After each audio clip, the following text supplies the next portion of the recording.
जन को क्यों बंद करें? सब पापों को खत्म करने वाला प्रभु का नाम है, जो गुरु के संतों के द्वारा मिलता प्राप्त होता है।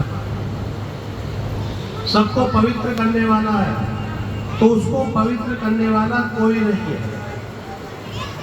तो कभी भी अपवित्र नहीं होता तीनों काल में, क्योंकि वो सत्य है, अजर है, अमर है, अविनाशी है। सत्य उसको कहते जो पहले भी था, अब भी और बाद में नहीं रहेगा। अब असत्य क्या है? केवल अब चमक रहा है, कुछ समय बाद नहीं रहेगा।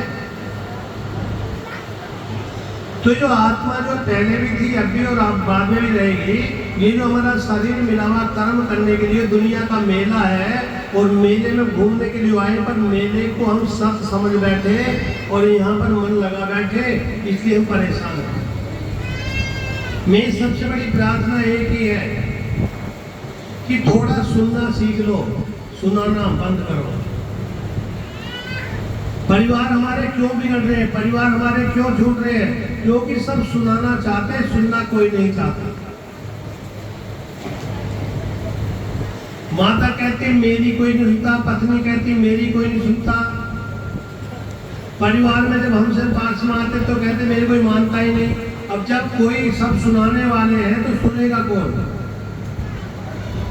सुनना बंद हो चुका है, क्योंकि सब अपने को बड़े बड़े विद्वान मानने लगे, पैसे वाले मानने लगे।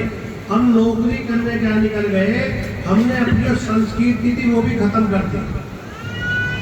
नौकरी करनी बुरी नहीं है,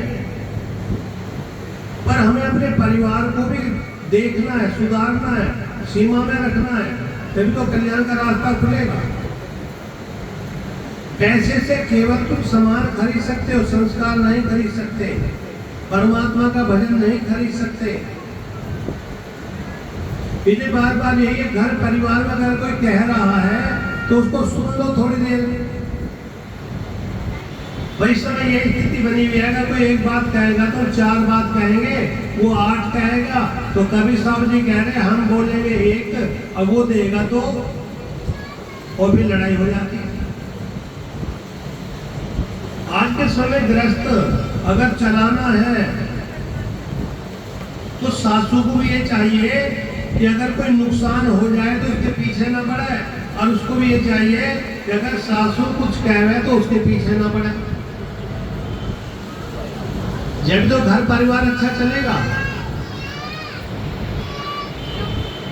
अब हमने गुरु मंत्र भी ले लिया, भगवान का भजन भी कर रहे, और घर का कलेश जाएगा नहीं, तो उसमें क्या होएगा? तुम्हारे घर में बरकत नहीं होएगी।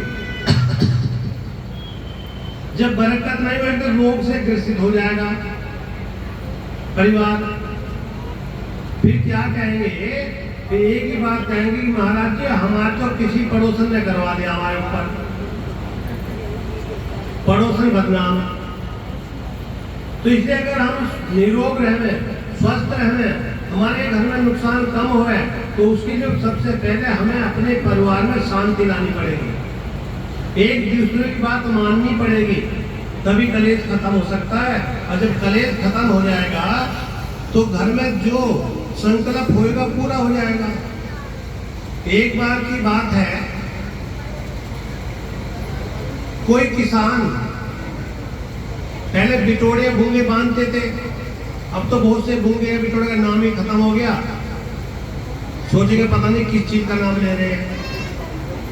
कोई लंबी जेवड़ी बट रहे थे जंगल में जाकर के, उस पीपल के वृक्ष में प्रेत आत्मा रहती थी। प्रेत आत्मा कहने लगी कि ये सारे के सारे ये कह रहे कि कितना बड़ा है जो उसको बांधना पड़ेगा, बहुत लंबा रस्सा हो गया। तो उन्होंने मनुष्य का रूप धारण किया, आ गया, कहने लगा कि भाई क्या करोगे? तो उन्होंने कहा कि तेरे को बांधेंगे। तो प्रेत कहने लगा कि भाई तुम मुझको मत बांधो, जितना धन चाहिए मैं तुमको दे दूंगा। तू कहां से देगा?